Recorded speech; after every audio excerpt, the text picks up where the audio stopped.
नमस्कार, मैं भावना। चलिए देखते हैं झारखंड की 15 फटाफट बड़ी खबरों को।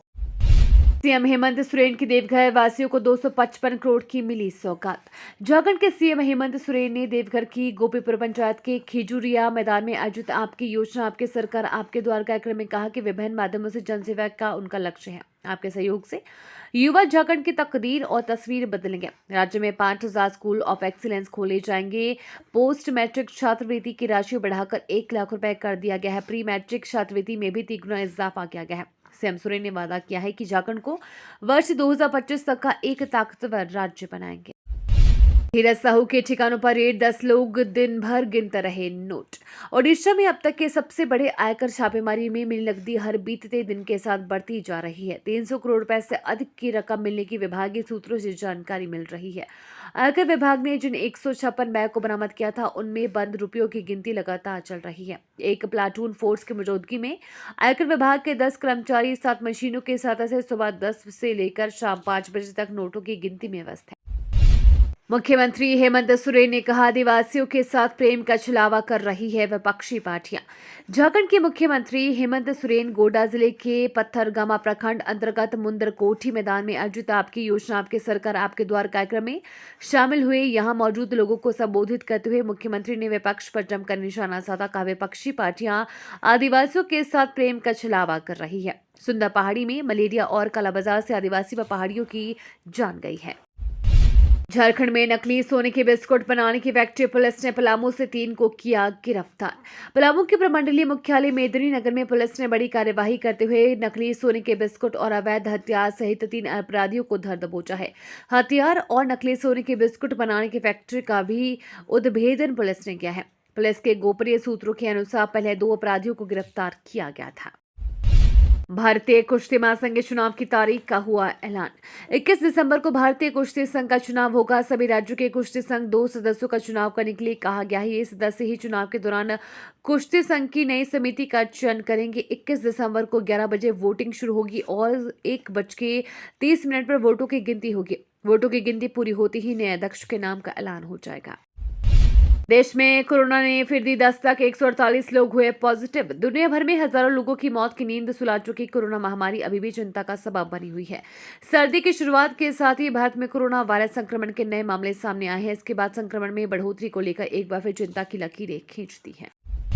चिकित्सा के क्षेत्र में एम्स की बड़ी छलांग, अब अंतरिक्ष यात्रियों का भी इलाज करेंगे यहाँ के डॉक्टर।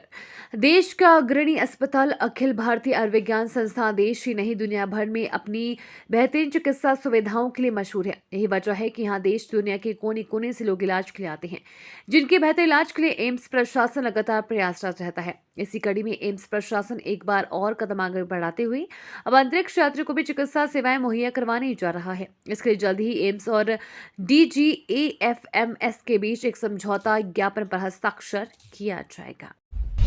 बाबा बागेश्वर को जान से मारने की धमकी। बागेश्वर धाम प्रमुख पंडित धीरेन्द्र कृष्ण शास्त्री को जान से मारने की धमकी दी गई है। धीरेन्द्र शास्त्री ईमेल पर गैंगस्टर लॉरेंस बिश्नोई के नाम से धमकी देकर 10 लाख रुपए मांगी गई थी। पुलिस में शिकायत के बाद आरोपी आकाश शर्मा को पटना से गिरफ्तार कर जेल भेज दिया गया है।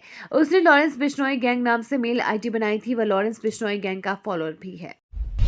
मुकेश अंबानी और गौतम अडानी के बीच फिर शुरू हुई नंबर 1 की रेस। अडानी ग्रुप के मुखिया गौतम अडानी की संपत्ति में एक बार फिर तेजी देखने को मिली है, जिस कारण अमीरों की सूची में एक बार फिर वे एशिया और भारत के सबसे अमीर व्यक्ति मुकेश अंबानी के करीब आ गए हैं। ऐसे में एक बार फिर से चर्चा शुरू हो गई है कि क्या गौतम अडानी एक बार फिर मुकेश अंबानी को अमीरों की सूची में बढ़ा देंगे। ट्रांसजेंडर्स को सशक्त करने में जुटी मोदी सरकार। अब तक शुरू हो चुकी है कई योजनाएं। मोदी सरकार ने ट्रांसजेंडर्स को कई अधिकार भी प्रदान किए हैं। साथ ही ट्रांसजेंडर्स के उत्थान के लिए 2016 में रेल मंत्रालय ने रिजर्वेशन फॉर्म में थर्ड जेंडर का कॉलम शामिल कर रेलवे टिकट फॉर्म में ट्रांसजेंडर को विकल्प के रूप में शामिल किया था। केंद्र सरकार ने PMJAY के तहत ट्रांसजेंडर समुदाय के लिए स्वास्थ्य बीमा कवर बढ़ाया है। अमित शाह का दावा, भारत 2025 के अंत तक 5,000 अरब डॉलर की अर्थव्यवस्था बन जाएगा।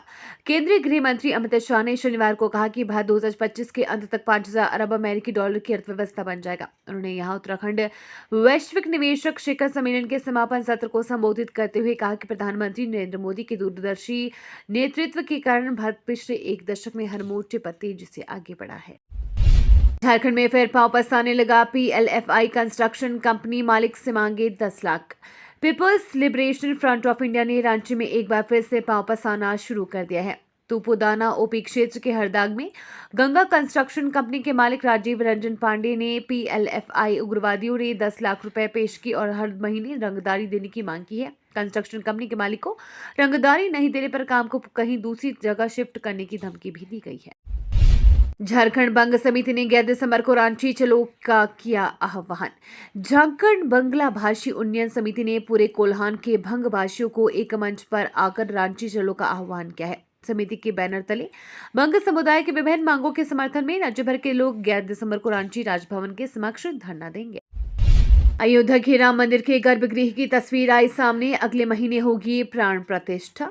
अयोध्या में राम मंदिर की मूर्तियों की प्राण प्रतिष्ठा से पूर्व गर्भगृह का काम जोर शोर से जारी है।